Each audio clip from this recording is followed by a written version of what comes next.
Okay lang guys, ito magluluto po tayo ng sinampalukan. Yung pong daon ng tampalok na yan ay naali ko na po sa aking maliit na taniman dito. Yan, yun lang po, konting manok. Yan, yun lang po mga tangkap na gagamitin natin. Yan nasang puti ako naman yun, yung manok. Yan.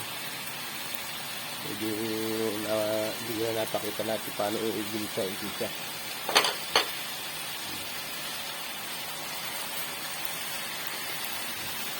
Tapos papalambutin muna natin yung manok. Ang ginagawa po namin guys, sinasama na po namin sa gisa yung yung isbong ng tampalok.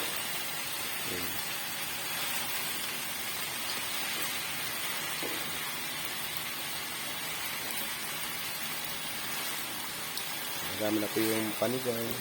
Yan. Ito yung gabi, gabi ng gabi.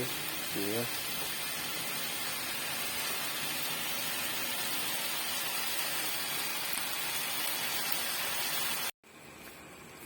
Guys, ito, nabutan ko na mga kaluto na sinis ng sinampalukan. Ayan, sinampalukan naman tayo ngayon. Sinampalukang manok. Teka, marami yatang gulay. Teka natin lahat, tatabunan po yata yung yung manok. Kaya papakita ko po sa inyo para ayan. Ayan, teka. Yun po, yun. Ayan na. Ayan. Sarap po. Yan, naku, naanoan pa ng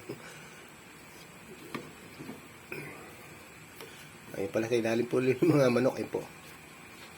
Yan, tatago sila eh. Yan, sarap po yan.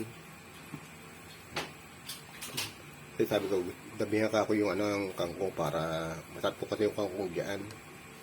Yan. Para bilang po tayo kain na ito. Salamat po.